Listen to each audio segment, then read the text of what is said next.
कल जहां पर बात खत्म की थी, मोहसिन आ जाओ। कल बस सुनो, अब जो है कल हमने ये 4 रेशोज आपके साथ पढ़े थे, ठीक है ना? Networking capital, current ratio, asset test equity ratio और सुपर क्विक रेशो। और याद रहे कि जरा आसानी की खातिर मैंने कहा था कि ये चारों रेशोज कहलाते हैं क्या? Liquidity ratio. अब मरियम आपने से क्लास नहीं की बेटा, ये पूरा लेक्चर मौजूद है, इसको देख लीजिएगा तो शुरू वाली सारी चीजें होंगी, इसीलिए मैंने रिकॉर्डिंग जो है ना खत्म नहीं की है। थैंक यू आपका बहुत शुक्रिया, जल्दी से बैठ जाइए। अच्छा, अब आज हम आगे जाते हैं और अगले रेशियोज की तरफ बढ़ते हैं। याद रहे कि अब इसके बाद जो 3 रेशो आज आ रहे हैं ये 3 हैं, ठीक है? क्या इनको कहते हैं? कैपिटल स्ट्रक्चर या लेवरेज रेशियो। स्ट्रक्चर की स्पेलिंग अलग हो गई यहाँ पे। कैपिटल स्ट्रक्चर और लेवरेज रेशियो कहलाता है। Capital structure ratios measures the long-term stability and structure of the company. क्या मतलब? पिछले वाले रेशो में क्या बताया था? तुम भी लास्ट लेक्चर देखिएगा कि वो शॉर्ट टर्म लायबिलिटी को चेक कर रहा था और वो देखना चाहता था कि कंपनी अपने शॉर्ट टर्म के कर्जे अदा कर सकेगी या नहीं। लेकिन ये वाले रेशोज कंपनी के लॉन्ग टर्म फ्यूचर या लॉन्ग टर्म लायबिलिटीज को देखते। जब लॉन्ग टर्म फ्यूचर बोले तो फ्यूचर किससे वाबस्ता है? इसी बात से वाबस्ता है कि कंपनी अपने बड़े तवील मुद्दत के कर्जों को क्या कर सकेगी, वापस कर सकेगी या नहीं कर सकेगी। अब जैसे पाकिस्तान की मिसाल अगर ली जाए, क्योंकि यहां पे बहुत जरूरी है कि हमारा मुल्क माशाल्लाह से एक ऐसा मुल्क है जो हर मिसाल पर फिट बैठेगा। बिल्कुल सही। आप यहाँ अच्छी से अच्छी मिसाल भी ले सकते हैं और अच्छी से अच्छी जगह पे भी फिट कर सकते हैं। Yes sir. और माशाल्लाह दुनिया की सबसे बुरी तरीन मिसाल भी अगर कोई होगी तो हमारे पास होगी। Yes sir. इस वक्त ये बात मैं इसमें डिस्कस कर रहा हूं कि इस बात पर को डिस्कस करने के लिए आप देखिएगा कि हम पाकिस्तान की इस इकोनॉमिकल कंडीशन को और पाकिस्तान की इस कंडीशन को भी इस्तेमाल करेंगे, क्योंकि अगर आप देखें तो इस वक्त आपके मुल्क के ऊपर कर्जों की शरह कितने मिलियन डॉलर्स के और कितने अरब के कर्जे मौजूद है आपने बोला नहीं। लेकिन जैसे मैंने होश संभाला था, जब मुशर्रफ साहब आए थे तो मुशर्रफ साहब ने फरमाना शुरू किया था कि पाकिस्तान में $30 बिलियन का कर्जा है। जब हम इस काबिल हुए कि सही मानों में समझ सके, क्योंकि अभी जैसे आप बैठे तो कठिन आप सुनते होंगे लेकिन आपको समझ में नहीं आता क्या है। लेकिन जब हमने फिगर्स को समझना शुरू किया तो हमें याद है कि मुशर्रफ साहब ने जब उठाया था तो मैंने कहा था $30 बिलियन का कर्जा है। मुशर्रफ साहब की हुकूमत जाने के बाद 10 साल बाद जब जरदारी और ये सब बैठे जाके दोबारा जमहूरियत आई तो उन्होंने रोना शुरू कर दिया। पाकिस्तान में $50 बिलियन का मकरूज हो गया। उसके बाद फिर आज हम $100 बिलियन के मकरूज, यानी हर हुकूमत के बाद हमारे कर्जों की शरह क्या होती जा रही है? तो क्या है कि हम जितने ज्यादा कर्ज बढ़ते हैं उतने ज्यादा किसी मुल्क या कौम के सर्वाइवल के चांसेस क्या होते जाते हैं? कम होते जाते हैं। बिल्कुल इसी तरह से हमारी कंपनीज का भी यही हाल कि अगर एक कंपनी चलते हुए ऑनर के पैसों से चलेगी ना तो उसके सर्वाइवल क्या है? कम नहीं, ऑनर के पैसों से चलेगी, मैं सुना नहीं दूंगा, ऑनर के पैसों से चलेगी तो उसका सर्वाइवल बढ़ता है कि बड़े ऑनर का पैसा। लेकिन जो उधार के पैसों पर चलेगा उसका सर्वाइवल कम से कम होता है।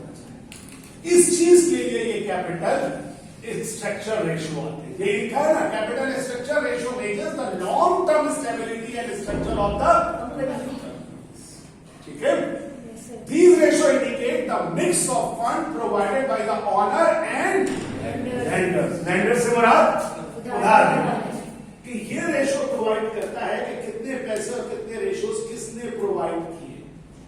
अब इसमें अगर आप गौर से देखिए तो पहला रेशियो आपको क्या नजर आ रहा है? इसको कहते हैं डेट रेशियो। डेट का मतलब है लायबिलिटी या टोटल लायबिलिटी रेशियो। क्या है formula? Total liabilities upon total assets. अब टोटल लायबिलिटीज कैसे आती है? तो आपको मालूम होना चाहिए current liabilities plus long term liabilities. अब करंट लायबिलिटीज की डिटेल आपसे कल मैं डिस्कस कर चुका था, जिसकी 5 ईयर्स के ऊपर वाले इसमें मौजूद है, ये वेबसाइट पे ये चीज पूरी मौजूद है, आप उतार लीजिएगा वहां से। लेकिन अब थोड़ा सा आपको लिस्ट दे दिया किसकी, आंखें मार रहा है ये हमारा डिबेंचर या बॉन्ड पेबल, क्या पढ़ेंगे, मोर्गेज पेबल, टी साइलेंट रखिएगा, लॉन्ग टर्म, जस्ट एक फॉर्मेट, बाकी आप सबको मालूम। अब ये बॉन्ड्स, डिबेंचर, पता नहीं अब आपकी सत्ता किससे वाकिफ है या नहीं वाकिफ है, बस इतना समझ लीजिए कि ये सब चीजें क्रेडिट के इंस्ट्रूमेंट हैं, यानी मार्केट में उधार जब कोई प्रोवाइड करता है तो आप उस उधार को कैसे मैनेज करेंगे। देखिए, अगर आप बैंक से लोन लेते हैं ना, तो बैंक के पास कुछ डॉक्यूमेंट साइन करने पड़ते हैं। वो डॉक्यूमेंट्स क्या है, वो एक तरह का प्रॉमिस है, एक तरह का सिक्योरिटी है। किस बात की सिक्योरिटी की, आपने कर्जा लिया है।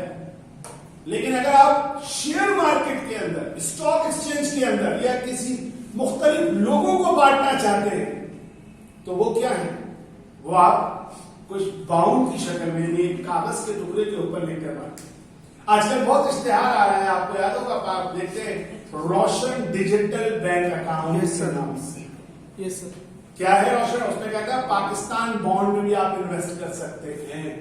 क्या है, पाकिस्तान हुकूमत कर्ज लेना चाहती है और उसके लिए वो पाकिस्तान बॉन्ड के नाम से इशू करते हैं। तो इसी तरह कंपनीज भी है। और क्या होते हैं, बॉन्ड कुछ नहीं है, कागज है, उस कागज पे ये लिखा हुआ है कि जी हम आपसे इतने रुपए ले रहे हैं और हम इतने साल के लिए ले रहे हैं, इतना इस पर इंटरेस्ट देंगे। वो पेपर का पीस ऑफ पेपर नोट की शक्ल का होगा, सर्टिफिकेट टाइप का, वो आप कंपनी के नाम के साथ तमाम डिटेल के साथ, वो कहलाएगा बॉन्ड पेबल, वो कहलाएगा डिबेंचर पेबल। समझ रहे बात? यहीं पर से चंद नाम आपको दिमाग में बता देना चाहता हूं, क्योंकि ऐसा ना हो कि कोई ऐसे नाम, मसलन आजकल इस्लामिक फाइनेंसिंग का मूड बहुत ऑन है, तो इस्लामिक फाइनेंसिंग के अंदर सकूक बॉन्ड जैसे नाम आपको मिलेंगे, तो परेशान मत होइएगा, कोई बहुत बड़ा काम नहीं है। असल में सकूक बॉन्ड, देखो इस्लामिक मूड ऑफ फाइनेंस कुछ इस तरह से है कि इस्लामिक मूड ऑफ फाइनेंस ज्यादा सिक्योर करके किया गया। और आपको बताऊं कि इस्लामिक मूड ऑफ फाइनेंस जितना इस्लामिक कंट्रीज में मकबूल है, उससे ज्यादा वो मकबूल है बाहर की कंट्रीज में। ऑस्ट्रेलिया में बाकायदा जो है सबसे ज्यादा जो फ्लोरिश कर रहा है वो इस्लामिक बैंकिंग फ्लोरिश कर रहा है। उसके पीछे चंद चीजें ऐसी हैं जो कि बड़ी अट्रैक्ट कर रही है वहां पे लोगों को। क्या, मसलन जब हम पाकिस्तान या नॉर्मल, इसको आप कहते हैं रेगुलर डिबेंचर या रेगुलर बॉन्ड्स की तरफ हम चलते हैं, तो इन रेगुलर बॉन्ड्स और रेगुलर उसमें समझिए कि आप अगर बॉन्ड या रेबे लेना चाहते हैं तो आप कंपनी को पैसा दे देते, कंपनी पैसा ले लेती, लेकिन लेने के बाद कंपनी उस पैसे को किस मकसद के लिए इस्तेमाल करती है ये कोई स्पेसिफाई नहीं होता, या अगर स्पेसिफाई होता भी है तो एक आम आदमी आइडेंटिफाई नहीं कर सकता कि भाई मेरा पैसा इस चीज पे लगा। मगर सकूक बॉन्ड में यह है, जैसे एयरलाइन है, एयरलाइन को लापाबंद किया गया इस्लामिक मूड ऑफ फाइनेंस में कि अगर अब आप लेना चाहते हैं कर्जा तो आप बताएं कि आप फला जहाज परचेज करना चाहते हैं, इसलिए आप कर्जा लेंगे। तो अब जो इस मूड ऑफ फाइनेंस में जो लोग इन्वेस्ट करेंगे, उधार देंगे, उन्हें मालूम होगा कि उनका उधार उस जहाज के अंदर इन्वेस्टिंग है और वो जहाज में वो पार्टनर हो गए एक तरह के, नॉर्मल इंटरेस्ट नहीं मिलेगा जो एक नेहरू है, और उस जहाज पे जो कमाया जाएगा वो प्रॉफिट फिर उनसे शेयर होगा। तो ये वाली चीज बहुत ज्यादा अट्रैक्ट करती है बाहर के मार्केट में और इसकी वजह से ये मूड ऑफ फाइनेंसिंग रोज बरोज तरक्की पा रहा है। बाकी अपनी इस्लाम नॉन इस्लाम को एक अलग बात है, उसको हम अलग करते हैं। सिर्फ हम इस वक्त pure financial point of view से डिस्कस कर रहे हैं चीजों को। अब चीजें आ जाती है आगे, क्या कि इस वक्त आपको क्या करना है, तो आपको समझ में आनी होगी बात कि आपने सिंपल रेशो लेना है, लायबिलिटीज और एसेट्स को क्या कर लेना है, डिवाइड। लायबिलिटी समझ में आगे कैसे मालूम होगी। इसी तरह टोटल एसेट्स की बात की जाए तो करंट एसेट की लिस्ट ऊपर बता दी थी, फिक्स एसेट उसमें प्लस कर लीजिए, फिक्स एसेट मैंने लिखा है, आपको इतना बताने की जरूरत होगी। फिक्स एसेट्स आप जानते हैं क्या चीजें शामिल होती हैं। उसके बाद है डेट रेशो के बाद मैं ले जा रहा हूं सवाल की तरफ, फिर है इक्विटी और कैपिटल रेशो। इसको पूरा नाम देते हैं बाजू पर शेयर होल्डर इक्विटी रेशियो, क्योंकि कंपनी की सूरत में शेयर होल्डर्स कहा जाता है, लेकिन शॉर्ट फॉर्म में आप इक्विटी रेशियो भी कह सकते हैं। और हो सकता है किसी सवाल में इक्विटी ना हो, सिंगल ऑनर है, क्योंकि सिंगल ऑनर के लिए बिजनेस का आपको एनालिसिस दे सकते हैं, तो वहां कैपिटल रेशियो के नाम से याद रखिए। क्या फॉर्मूला है? शेयर होल्डर इक्विटी अपॉन, जरा इन दोनों में कॉमन और इन दोनों में फर्क थोड़ा ध्यान कर लीजिए। डेट रेशियो में क्या है? इक्वल लायबिलिटी, इक्विटी रेशियो में क्या है? और दोनों में नीचे क्या मौजूद है? तो एक तरह से ये बता रहा है कि एसेट में कितनी लायबिलिटी है, और ये बता रहा है एसेट में कितना कैपिटल या शेयर का पैसा है। लेकिन अब जरा शेयर होल्डर इक्विटी को समझिएगा। शेयर होल्डर इक्विटीज में क्या क्या चीजें हो सकती है? शेयर होल्डर इक्विटीज में share capital, share premium, share discount, retain earning और, लेकिन एक चीज ध्यान में रहेगी, समझ में आती है बात?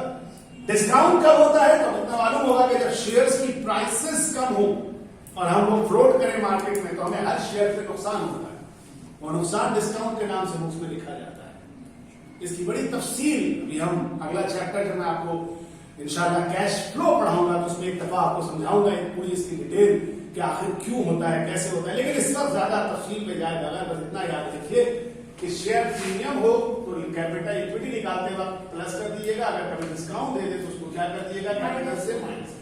रिटेन अर्निंग पॉजिटिव होगा तो वो भी प्लस होगा, क्योंकि रिटेन अर्निंग में दोनों बातें हो सकती है। रिटेन अर्निंग बात प्रॉफिट को लेकर अर्निंग हो सकती है और कभी लॉस हो, तो पॉजिटिव फिगर हो तो प्लस होगी, नेगेटिव फिगर होगी तो लॉस होगी। कैसे मालूम होगा पॉजिटिव है या नेगेटिव है? प्लस माइनस तो नहीं लिखा हुआ होता, डेबिट और क्रेडिट से मालूम होगा। रिटेन अर्निंग प्रॉफिट है तो हमेशा क्रेडिट में होगा, और रिटेन अर्निंग अगर लॉस है तो नाम रिटेन अर्निंग ही रहेगा, लेकिन वो डेबिट में होगा, क्योंकि कैपिटल का अकाउंट है तो वो क्रेडिट बैलेंस होना चाहिए ना, तो ध्यान में रखिएगा। और लास्ट रिजर्व्स, रिजर्व्स हमेशा करेंगे। रिजर्व समय प्रॉफिट को देखो, प्रॉफिट के रिजर्व समझ में शायद ना आ जाए। रिजर्व्स कंपनी की सेविंग, कंपनी जो कमाती है वो प्रॉफिट किसमें रखती है? रिटेन अर्निंग में रखती है। रिटेन अर्निंग से निकालकर लोगों को जब पैसा बांट देती है तो वो डिविडेंड कहलाता है। लेकिन अगर एक कंपनी चाहती है कि वो पैसा अभी ना बांटे, क्यों ना बांटे? वो चाहती है कि वो अपने कंपनी के अंदर मजीद इन्वेस्टमेंट करके अपनी कंपनी को ग्रो करे, तो लाभनी सी बात है कि कुछ प्रॉफिट को वो अलग करना चाहती है, तो जो प्रॉफिट को अलग कर देती है उसको नाम देते हैं क्या? रिजर्व्स। मुख्तलिफ किस्म के होते हैं, बाजों का जनरल रिजर्व्स, बाजों का स्पेशल रिजर्व, जैसे मैंने कहा कि रिजर्व फॉर प्लांट एक्सपेंशन, के प्लांट को बढ़ाना है, रिजर्व फॉर बिल्डिंग एक्सटेंशन, इस तरह के मुख्तलिफ नाम आपको मिलेंगे जो कि हमारे बीकॉम वगैरह इंटर वगैरह के कोर्सेज में है। तो आज यहाँ पे शेयर होल्डर इक्विटी और सारी चीजें आपके सामने आ गई। लास्टली अब इसमें हमने लायबिलिटी को किससे कंपेयर किया? एसेट्स से। इसमें शेयर होल्डर इक्विटी को किससे कंपेयर किया? अब ये वाला रेशियो जो है ना, इसमें आपस में दोनों कंपेयर हो रहे हैं, वही दोनों चीजें जो ऊपर थी वो दोनों आपस में कंपेयर हो रही। इसका नाम है डेट टू इक्विटी। अब पहले डेट है ना, तो ऊपर क्या आएगी? बाद में इक्विटी है तो क्या आएगी? और याद कैसे रखिएगा, वहां अगर कभी इम्तिहान में डेट टू इक्विटी क्रिएटिव कहते, डेट का डी पहले होता है तो डी पहले इक्विटी बाद में, डेट पहले है तो ऊपर डेट, नीचे क्या? तो कभी भूलेंगे नहीं। तो 3 रेशो याद हो गए पहले। पहला debt ratio, total liabilities upon total assets. दूसरा equity ratio, total share holder equity upon total assets. और तीसरा debt equity ratio, total liability upon total share holder equity. बहुत शुक्रिया, समझ में कुछ नहीं आया किसी के भी? आपने जो बोला इतना तो चला गया। अब आपके सामने मौजूद है ये, यार एक जगह टिक जाएगा, सबसे सही क्या रहा फ्लक्चुएट हो रहा है। देखिए अब हम अगर 3 आइटम इकट्ठे करने हैं हमने, कौन से 3 item? Total liabilities, total asset, total share holder equity और टोटल एसेट्स। अगर इस वक्त कहूं एयर 2 के बारे में कि एयर 2 की टोटल लायबिलिटीज क्या होगी? 3 लाख, तो आप देख सकते हैं यही बात गलत है ना। करंट लायबिलिटी 162 था, लॉन्ग टर्म लायबिलिटी 3 लाख था, तो 162 और 3 लाख को प्रेस कर दे तो आप देखिए अपने पास थोड़ा सा काम 462 आपके पास टोटल लायबिलिटी की फिगर आ जाएगी 4,62,000। एग्रीड?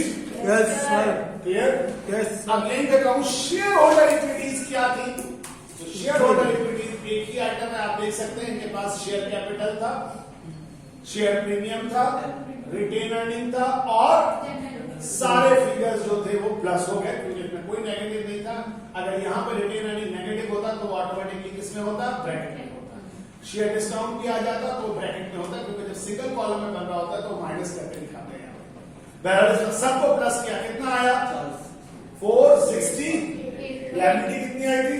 462 और ये कितना आ गया? 468। ठीक है। और टोटल इक्विटीज या टोटल एसेट्स कितने?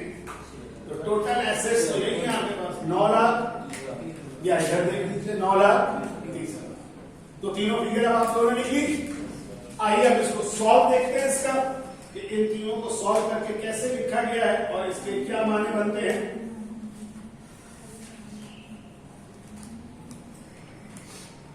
तो आपको पेन देगा 0.495। बिल्कुल बच्चे आप यहाँ देखिए बोर्ड पे देखिए, ये एयर 2 है और इधर एयर 1 है। ठीक है, तो पहला रेशो थोड़ा सा ऊपर कर दे, 40% होना चाहिए। डेट सही है? 40% है ना sir? Then debt ratio, total liabilities 462, 9 कितना है? 0.5:1। ओके, अच्छा मैंने एयर 1 का नहीं देखा था, लेकिन अगर आप एयर 1 का देखिएगा तो एयर 1 का ये था 450। आप पावर करके देख लेते हैं पहले एयर 1 को भी, जो मैं जो बात बताने जा रहा हूं उसमें एयर 1 को भी मैं डिस्कस करूंगा। देख लीजिए आप देख लीजिए एयर 1 का कितना था। एयर 1 की लायबिलिटी, करंट लायबिलिटी 1,04,50,000। एयर 1 का ये 3,94,000 और टोटल एसेट्स 8 लाख। ये तीनों फिगर भी आपको समझ में आ जानी चाहिए। ठीक है, डिस्कस करने जा रहा हूं कि किस तरह से। अब ये देखिए,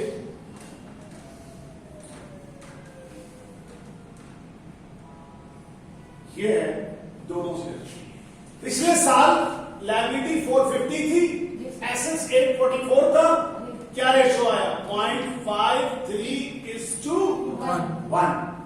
क्या मतलब हुआ? ये एसेट है, 1 रुपए के एसेट में 53 पैसे की क्या है? लायबिलिटी है। समझ में आएगा? इसी तरह अगले साल क्या हुआ कि जो डिवाइड किया गया तो 1 रुपए के एसेट्स में 50 पैसे का उधार शामिल है, लायबिलिटी शामिल है। अब सवाल ये पैदा होता है क्या?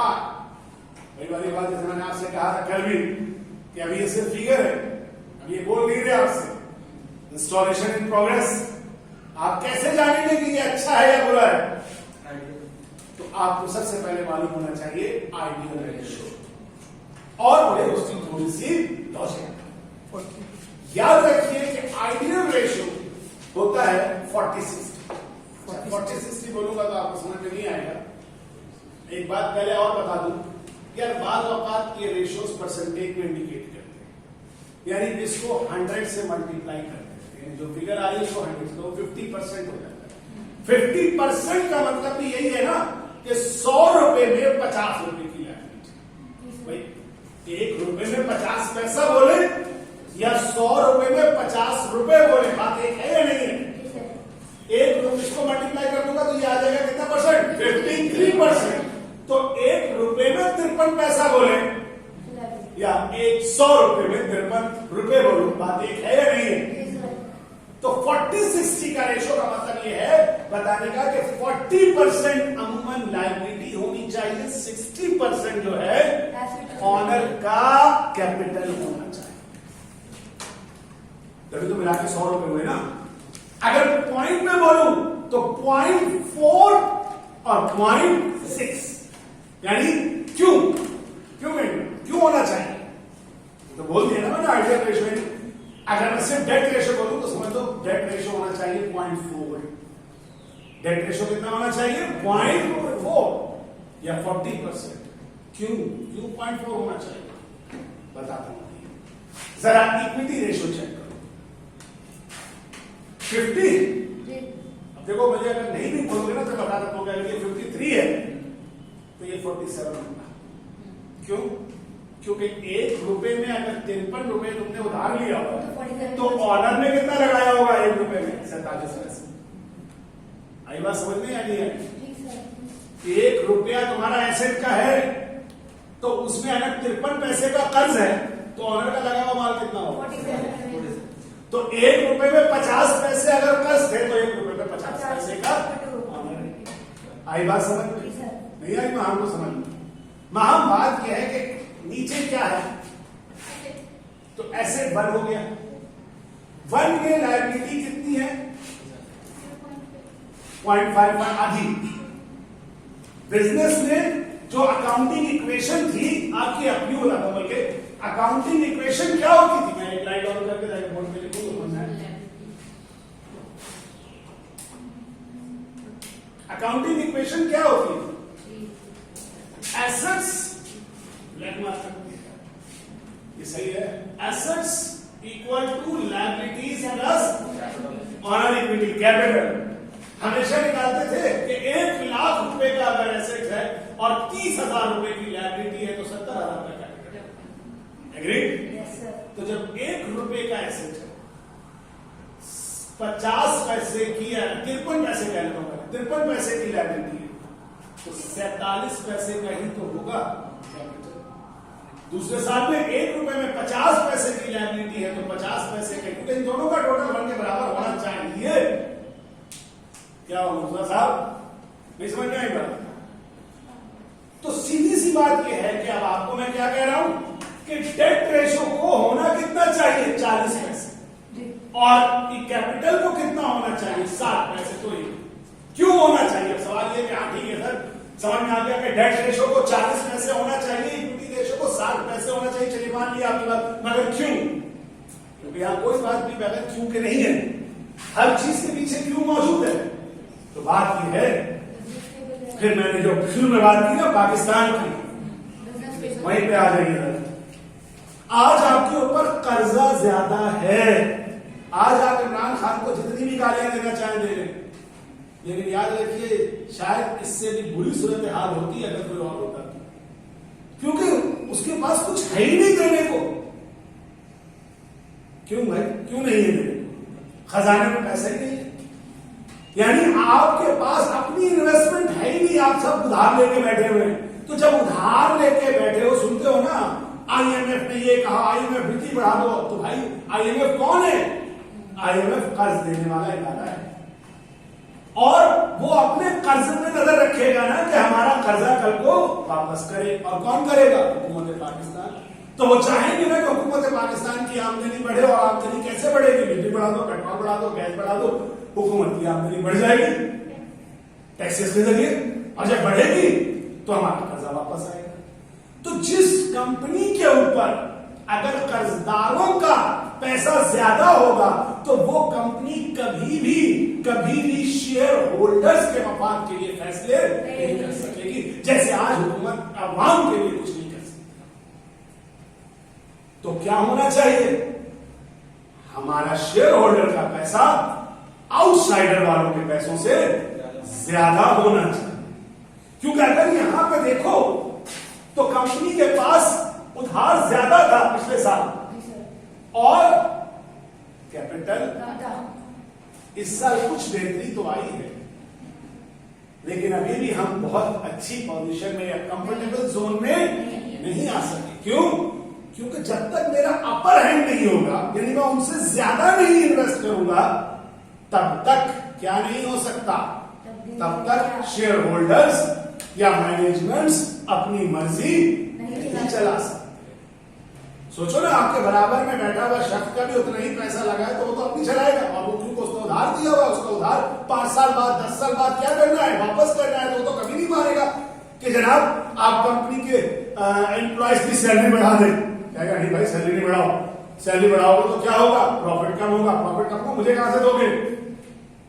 समझ नहीं आ रही बात? तो हम और आप क्या हैं?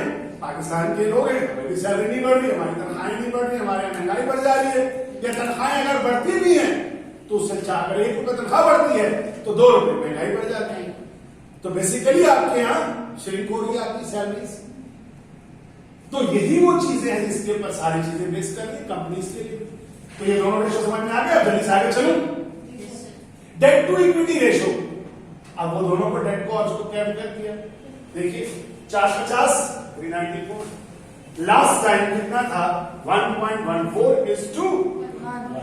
इस दफा कितना है? क्योंकि बहुत ही माइनर सा फर्क था, अगर आप देखें तो 0.99:1, ऑलमोस्ट 1 ही है ना, ये थोड़ा सा फर्क है। तो इससे क्या समझ में आई बात कि पिछली दफा जहां ऑनर, देखो इक्विटी नीचे थी ना, जहां ऑनर 1 रुपए लगाता था तो उधार 1 रुपए 14 पैसे लगता, यानी उधार देने वालों के 14 पैसे ज्यादा लगते।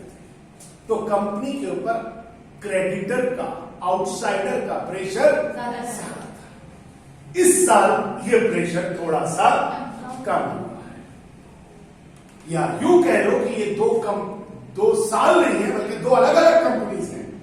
तो अगर ये वाली ए कंपनी है और ये बी कंपनी है और आपसे पूछा जाए कि कौन सी कंपनी पे आउटसाइडर के प्रेशर ज्यादा होगा और कौन सी पे कम होगा, तो आप कहेंगे बी पे ज्यादा होगा, क्योंकि यहां 1 रुपए के अगेंस्ट 14 पैसे ज्यादा उधार है, जबकि यहां तकरीबन बराबर है।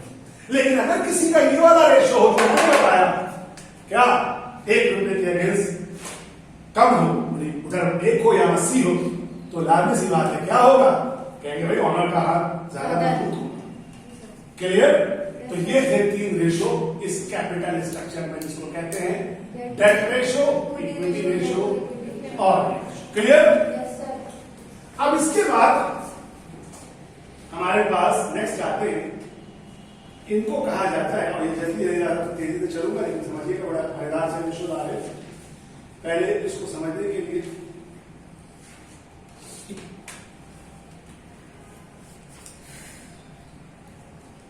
अभी तक हमने जो 2 पढ़ा हमने चीजें नहीं, उसमें हमने देखा 7 रेशो हो गए ना आपके, 6 7 4 पढ़ाए थे, अभी 3 पढ़ाए। एक्टिविटी रेशो अब आता है सी रेशो, जो बताता है एक्टिविटी। अभी तक जो चीज चेक हो रही थी पिछले दोनों में, अगर लिक्विडिटी रेशो में देखा जाए तो हमने कहा शॉर्ट टर्म क्रेडिटर को देखा गया, और डेट रेशो में या लेवरेज रेशो में या कैपिटल स्ट्रक्चर में ओवरऑल कैपिटल स्ट्रक्चर देखा गया कि, लेकिन दोनों में मेन चीज किसको देखना था? लायबिलिटी को चेक करना। समझ में आई बात? लायबिलिटी ज्यादा है या नहीं। लेकिन अब आती है जिसको कहा जाता है एक्टिविटी रेशो और एसेट मैनेजमेंट रेशो। मेन नाम है एक्टिविटी रेशो।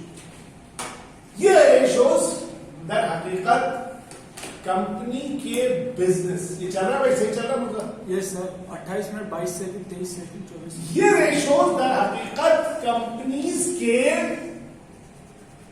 एक्टिव होने को जाहिर करते हैं। एक्टिव तो समझते हो ना, एक्टिविटी एक्टिव यानी कितनी एक कंपनी बेहतर अंदाज में अपने डे टू डे अफेयर्स को मैनेज करती है। अब मैं जब कह रहा हूं डे टू डे अफेयर, तो डे टू डे अफेयर क्या होता है बिजनेस का? एक आम ट्रेडिंग बिजनेस का मर्चेंडाइज खरीदना, बेचना, मर्चेंडाइज को बेचना, उधार पे बेचना। नॉर्मली याद है जब बेचना बोला तो उधार पे बेचा, उसके फौरन बाद उधार को क्या करना? वसूल करना, और जो पुराना उधार पे अगर दिया था तो उधार को क्या करना? तो कंपनी जहां यानी जो लोन देने वाले हैं या जो बिजनेस वाले हैं या मैनेजमेंट जहां ये चेक करती है कि आपका लोन कितना है, आपका कर्जा कितना है, उसके साथ साथ ये भी तो चेक करना चाहेगी ना कि ये कंपनी अपने बिजनेस को कितना अच्छा मैनेज करे। इस हवाले से अभी इस जगह पे आपको मजीद रेशो 4 रेशो नजर आएंगे, लेकिन अभी फिलहाल 5 रेशो नजर आएंगे। पहले 2 रेशो देखिए अपने बोर्ड पर आ रहे हैं। इन्वेंट्री टर्नओवर, अच्छा मैं ये पढ़ दूं पहले। एक्टिविटी रेशो मेजर्स, मेजर का मतलब ये नापते हैं how efficiently the business is running and how efficiently the assets of the company is being used by the and to generate maximum responsible भाई इन्वेंट्री वगैरह बेच रहे हो या तो उसके लिए क्या इस्तेमाल हो रहा है? एसेट्स इस्तेमाल हो रहे हैं ना। प्रोडक्शन कंपनी का सोचो कब बेचेगी इन्वेंट्री, जब बनाएगी तो किससे बनाएगी? Fix asset. ये याद रखो कि असल कमा के देती है कौन सी चीज? Fix asset. मगर रेवेन्यू किससे हासिल होता है? इन्वेंट्री से। वो कन्वर्ट होता है रिसीवेबल में, रिसीवेबल कन्वर्ट होता है कैश में, पैसा, जिससे फिर लायबिलिटी पे होती है और बच जाता है वो प्रॉफिट बांट दिया जाता है। सारा सा है। तो सबसे पहले क्या आता है? Inventory turnover. अब जब इन्वेंट्री टर्नओवर बोले तो क्या फॉर्मूला है? Cost of goods sold divided by average. Average inventory जब बोले तो क्या मतलब है कि beginning inventory ending inventory divided by 2। बाज दफा सवाल में पूरा कंप्लीट डाटा ना हो तो एक नोट याद रखिए कि अगर beginning inventory not available in the particular question, that case ending inventory को ट्रीट किया जाएगा यानी ये मत कीजिएगा कि बिगिनिंग को 0 लेके एंडिंग को प्लस लेके 2 से डिवाइड कर दिया उस लोग तो क्या हो जाएगा? हाफ हो जाएगी ना। नहीं, अगर सवाल में बिगिनिंग दी नहीं है तो एंडिंग को ही समझिए कि वो क्या है? एवरेज। बेसिकली इन्वेंट्री टर्नओवर है कॉस्ट ऑफ गुड्स सोल्ड। तो एवरेज इन्वेंट्री निकालना सिखा दिया, लेकिन कॉस्ट ऑफ गुड्स सोल्ड कभी गिवन होगा, लेकिन कभी कॉस्ट ऑफ गुड्स सोल्ड का डाटा गिवन होगा। याद है ना? ये कोई ऐसी बड़ी बात तो नहीं है, ये आपके लिए नया तो नहीं। मैडम रात में सो जाएगी ताकि मेरी क्लास में आके याद करना है। अब क्या है दूसरा तरीका, कभी कभी ऐसा भी होगा कि कॉस्ट ऑफ गुड्स सोल्ड नहीं देगा, लेकिन वो क्या दे देगा? ग्रॉस प्रॉफिट का। याद है इन्वेंट्री वैल्यूएशन में ग्रॉस प्रॉफिट मेथड हुआ करता था। तो सेल्स में से रेट अप्लाई करके आप फिर पहुंच सकते हैं किस पर? अब ये सब क्या चीजें दरअसल ये मैं तो अभी बहुत सादा सा सवाल करा दूं, मगर कल को सवाल का डाटा मैंने जैसा कल भी कहा कि डाटा अवेलेबल नहीं होगा तो डाटा को मैनिपुलेट करना होगा, एक्सट्रैक्ट करना होगा, तो उसके लिए ये सारी चीजें आपको क्या करेंगी? हेल्प करेंगी। अब ये वर्ड यहां पे सुन लीजिएगा, लिखा हुआ है, मैं बता देता हूं। Turnover time should be converted into number of days, normally in number of months. कैसे? तो ये देखिए फॉर्मूला का ध्यान रखिए, अभी आगे जाकर दिखाता हूं आपको, ठीक है? ये सब अब समझ में आ जाए। अब अगर से एक इन्वेंट्री फॉर्मूला क्या है? फॉर्मूला याद है? Cost of goods sold upon check. अब इस सॉल्यूशन की तरफ ये है इन्वेंट्री टर्नओवर किस तरह सॉल्व होगा और इसको फिर हम डिस्कस करते हैं। लेकिन इसके लिए मुझे डाटा चाहिए, तो एक काम करिए, पहले हम डाटा दिखाते हैं। चूंकि फॉर्मूले में क्या चीज मौजूद है? Cost of goods sold. अब अपने पास जरा लिख लीजिएगा डाटा, ताकि जब मैं आपको सवाल दिखाऊं तो जॉट डाउन हुआ वो डाटा। 3 चीजें चाहिए इस वक्त हमें। कौन सी 3 चीज? एक चाहिए, सबसे पहले चाहिए कॉस्ट ऑफ गुड्स सोल्ड। दूसरी 2 चीजें चाहिए, बिगिनिंग इन्वेंट्री और एग्रीड, दोनों सेट कीजिएगा। ये है दोनों ईयर का कॉस्ट ऑफ गुड्स सोल्ड।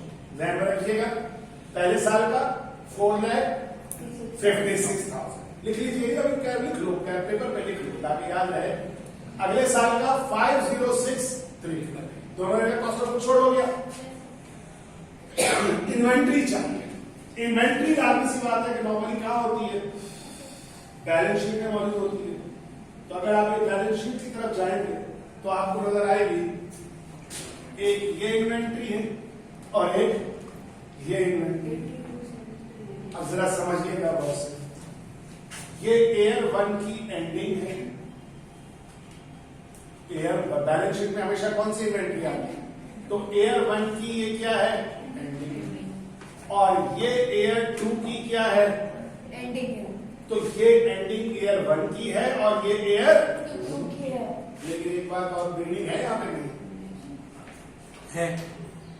जो एयर 1 की एंडिंग है वो एयर 2 की बिगिनिंग हो गई या नहीं? हो गई ना सर? 4 चाहिए ना इन्वेंट्री। Yes, sir. 1 की बिगिनिंग, 1 की एंडिंग, 2 की बिगिनिंग, 2 की एंडिंग। Yes sir. 2 की एंडिंग, सॉरी 2 की एंडिंग, 2 की 2 की बिगिनिंग और 1 की एंडिंग। इसी सवाल में नीचे जाएंगे आप तो कुछ एडिशनल इंफॉर्मेशन है।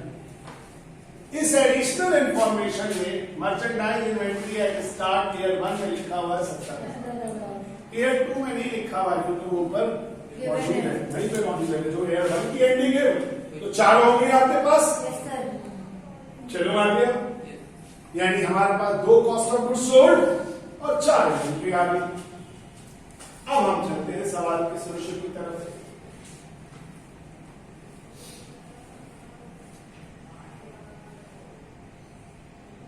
ये है इन्वेंट्री टर्नओवर का फॉर्मूला। थोड़ा सा मैं इसको शेयर कर रहा हूं ताकि जगह पे तो मैसेज आया, पढ़ ले। कॉस्ट ऑफ गुड्स सोल्ड, मेरे पास मैसेजेस की भरमार होती है, ठीक है माशाल्लाह। वो मैं रात में जाके देखता हूँ। कुछ लोग इस बात पे रूठ जाते हैं, नाराज हो जाते हैं कि मैसेज पढ़ के जवाब नहीं दिया। Cost of goods sold divided by average inventory. पहले एवरेज इन्वेंट्री निकालते हैं, ये ईयर 1 का और ईयर 2 का। आप एक चीज नोट कर सकते हैं, इधर देखिए ये एंडिंग है और इस तरह जाके यही ईयर 2 में बिगिनिंग है। ये वाली फिगर मैंने नीचे से उठाई है जो 70,000 थी और ये भी 42 से उठाई, दोनों को डिवाइड किया। ईयर 2 की 80, ईयर 1 की 70,000 का सो नहीं, सॉरी 70,000 नीचे डाटा दिया हुआ है ना, एडिशनल डाटा। 4 महीने से तो कहा था कि लिख लो, वरना अब देख लेना। 70,000 नीचे दिया हुआ था सवाल में एडिशनल इंफॉर्मेशन में। ये उस साल ईयर 1 की एंडिंग है, यही ईयर 1 की एंडिंग ईयर 2 की बिगिनिंग बन गई और फिर ईयर 2 में ईयर 2 की एंडिंग थी। अगर कभी ये ना हो तो यही एवरेज हो जाती, सही है ना, एंडिंग ही एवरेज हो जाती, सही है। लेकिन अगर एक साथ ही हो तो अगले साल एवरेज निकालिए, क्यों? क्योंकि इस साल की एंडिंग अगले साल की क्या होगी, एंडिंग। अच्छा, तो ये एवरेज आ गई। अब फॉर्मूले में देखिए क्या लिखा, ऊपर लिखा cost of goods sold year 1 और ईयर 2। एक चीज थोड़ी गड़बड़ हो गई है, ईयर 1 और ईयर 2 दोनों में सेम फिगर आ रही है ना? नहीं सर, अलग अलग आ रही है। कॉस्ट ऑफ गुड्स सोल्ड की फिगर देखिए जरा। हाँ सर, ये चीज ठीक है ना, मुझे सही कहने दीजिए। 456 ये भी B28 से लगा हुआ है और ये भी B28 से नहीं, पूरा सही है, गलत हो गया है। एक मिनट, ये वाला है 456, ये है C28, ओके। 328 याद है मुझे, C28 से कर दिया। B की जगह मैं सिर्फ इतना करूंगा कि यहाँ पर C कर दूंगा, ऑटोमेटिकली सारी चीजें, ठीक है। सारे फॉर्मूले लगे हुए थे मेरे, इसलिए मुझे कोई इतना बड़ा मसला नहीं है। हाँ, अगर आपकी शीट उतारे तो आप भी एक काम कर लीजिएगा, कभी जो शीट अपलोडेड है उसमें भी गलत होगा। खैर, 456 cost of goods sold divided by ये वाली एवरेज इन्वेंट्री क्या आया, ईयर 1 में 6.16, ईयर 2 में सही है। अच्छा, टाइम का क्या मतलब हुआ? सर उसको टाइम हो रहा है। अबे थोड़ा बहुत पढ़ लिया है तो फिर मत मारो, पूछूंगा भी तुमसे। नहीं सर, मसला ये आपने जो टाइम का मतलब होता है है हाउ मेनी टाइम्स, कितनी दफा। एक तो वही है कि दफा ही हो, यस सर, और एक है 302 दफा, Yes, sir. ये दोनों नहीं। हाउ मेनी टाइम क्या मतलब, साल में तकरीबन 6 दफा ऐसा होता है कि हम इन्वेंट्री खरीदते हैं बेचते, खरीदते हैं बेचते, खरीदते हैं बेचते, ऐसा साल में 6 दफा। जितनी दफा ज्यादा होगा उतनी ज्यादा कंपनी एक्टिव है, बोलो है या नहीं? यही है इन्वेंट्री टर्नओवर का मतलब, कि कितनी दफा ऐसा होता है कि इन्वेंट्री खरीदी जाती है और फिर बेची जाती है, दैट इज कॉल्ड इन्वेंट्री। लेकिन अब यही चीज आपको समझ में नहीं आ रही, पहले समझ में नहीं आ रही, तो ज्यादा अच्छा समझाने के लिए इसको डेज में कन्वर्ट करें, और डेज में कन्वर्ट करने के लिए साल में कितने दिन होते हैं, तो ये कितना आया था, 6.6, इसको डिवाइड कर दिया। यही बात मैं वहां दिखा रहा था, ये क्या आया, डिवाइड कर। अब इत्तेफाक है कि चूंकि दोनों नियर अबाउट है तो तकरीबन 58 डेज और 50, यानी कंपनी के जो अमूमी सूरत हाल है वो दोनों ईयर में क्या है, सेम। मोर और लेस सेम है, एक दिन से कोई बहुत बड़ा फर्क नहीं पड़ा कि तकरीबन वो सेम उसमें चल रही है।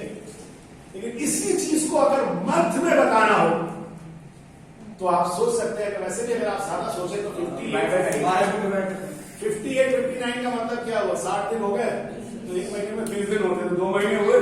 तो इसीलिए इसको दूसरा तरीका ये हो सकता है कि अगर इसको 12 से डिवाइड कर दे तो ये डेज के बजाय किसमें आ सकता है, मंथ में आ सकता है। लेकिन मंथ में बताना इतना जरूरी नहीं है, ज्यादातर डेज में पूछते हैं। तो जब भी इन्वेंट्री टर्नओवर आए, टाइम में आए, उसको किसमें कन्वर्ट कर दो, किससे, 365। लेकिन बाद दफा जैसे इंटरेस्ट की कैलकुलेशन में साल को 360 दिन समझा जाता है।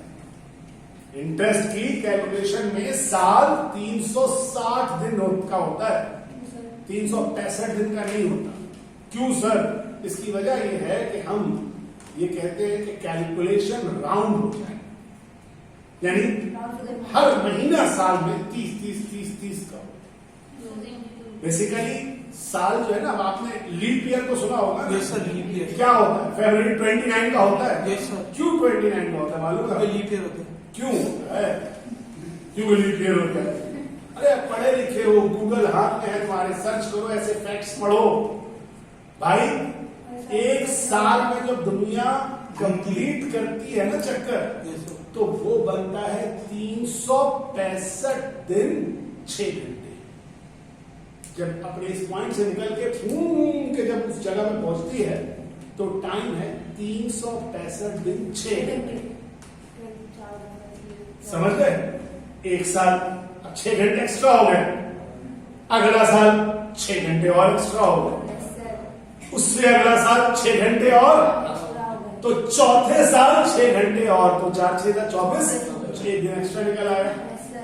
तो इसलिए उस साल में एक दिन ज्यादा होते हैं। फरवरी में डाला मैंने, तो तुम्हारी मर्जी है, तुम्हें भी डाल 25 का दिसंबर में। तो मकसद एक दिन एक्स्ट्रा इसलिए बन जाता है, मगर वो 65 दिन की वजह से इंटरेस्ट की कैलकुलेशन पॉइंट्स में आती है, तो उसको राउंड करने के लिए साल को इवन समझा जाता है। इसीलिए 1 जनवरी वगैरह को आप देखिएगा, साल में जो महीने 31 के होते हैं उसमें 5 ऐसे दिन हैं जिसमें बैंक हॉलीडे होता है, एक्स्ट्रा दिन, यानी जो सैटरडे संडे की छुट्टी है वो छोड़ दीजिए, उसके अलावा 5 ऐसे दिन है जिसमें बैंक हॉलीडे एक्स्ट्रा होता है। उसकी वजह यही होती है कि बैंक 5 दिन छुट्टी करके साल को बजाय 365 दिन के, एक नाकारा बैंकर बैठा है हमारे दरमियान, हाँ ऐसा होता है, उससे पूछो ऐसा होता है? बता तो कभी सोचा था ऐसा क्यों होता है? इसलिए हम छुट्टी चाहिए बस। अच्छा छुट्टी ये है ना, ये मुलाजिम सोच। अच्छा आप जल्दी से जरा सा बेसिक आइडिया समझ में आया बेटा? Yes sir. यही आइडिया लेकर account receivable turnover, inventory turnover ने क्या बताया कि इन्वेंट्री खरीदने के कितने दिनों के बाद बिक जाती है, लेकिन बिकती किस पर है? उधार पे। तो अकाउंट रिसीवेबल टर्नओवर बताता है कि अकाउंट रिसीवेबल कितने अरसे के बाद रिकवर हो जाता है। उसी तरह का फॉर्मूला यहाँ पर है, बस फर्क क्या है, किसमें क्या है, net credit sale upon average account receivable. वैसे ही उठा लेना, जैसे उठाना सिखाया, जैसे इन्वेंट्री बताया ना, 4 इन्वेंट्री चाहिए, इस साल की एंडिंग, अगले साल की बिगनिंग, ठीक है? तो एवरेज निकाला, कितना है? 96,400। इस साल का एवरेज, अभी सारा डेटा अवेलेबल है, थोड़ी सी सर्च करोगे लॉजिक के साथ तो मिल जाएगा, उसमें मौजूद है। पिछले साल कितने टाइम था? 6.47। इस साल कह सकते हो कि यहाँ पर 6 दफा ऐसा होता था साल में कि हमारा पैसा क्रेडिट में क्रिएट होता था, पैसा मिलता था। इस दफा तकरीबन 8 दफा ऐसा होने लगा है कि पैसा क्रिएट होता है, मिलता है, क्रिएट होता है, मिलता है, यानी अकाउंट रिसीवेबल तेजी के साथ रिकवर, तो कंपनी ज्यादा एक्टिव हो रही है। इसी चीज को डेज में कन्वर्ट करके देख सकते हो कि पिछले साल 56 दिन के बाद एक पैसा मिलता था, इस साल 47 दिन के बाद पैसा मिलता है। तो कंपनी के लोग ज्यादा एफिशिएंट हो रहे हैं, तभी तो जल्दी पैसा मिल रहा है, क्योंकि जल्दी पैसा मिलना क्या है?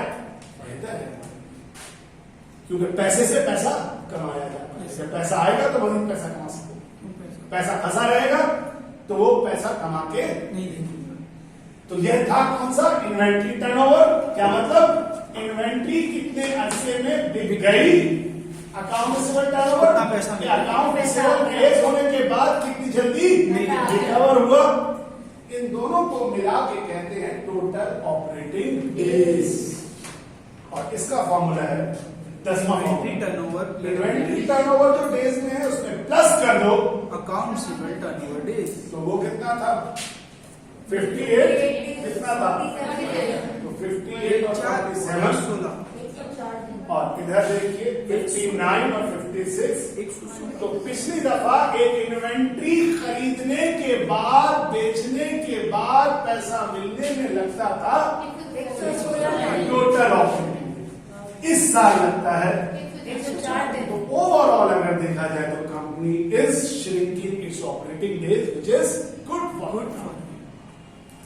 अच्छा, इसमें लेकिन कोई हम परफेक्ट आइडिया नहीं बता सकते, क्योंकि ये बात बिजनेस टू बिजनेस क्या करती है, वेरी करती है।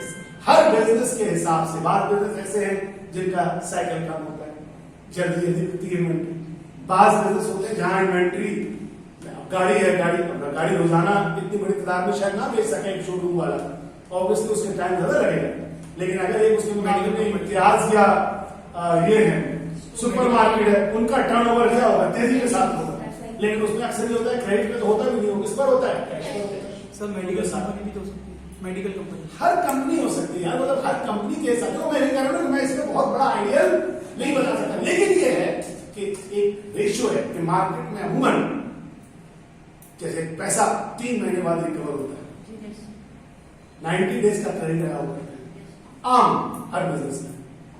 अब इसमें वैरी कर सकता है कोई दूसरे बिजनेस में, तो इसलिए इसमें कोई बहुत ज्यादा मैं आइडियल रेशो या आपको भी इतना आइडियल नहीं बता सकते। लेकिन ये जरूर है कि आप देख के बता दें यार, अगर 2 महीने में पैसे बिक जा रही है इन्वेंट्री तो ठीक है, लेकिन अगर उससे ज्यादा लग रहा है तो यार इन्वेंट्री गल जाएगी भाई, सड़ जाएगी, लोहा भी होगा तो उसको जंग लग जाएगा पड़े पड़े, तो इसलिए आपको बेहतर, ठीक है। लेकिन अब आखिरी 2 चीजें जल्दी से खत्म करूं, इसी के साथ नीचे मौजूद है आपके पास, अभी आपने किसको कैलकुलेट किया, इन्वेंट्री को।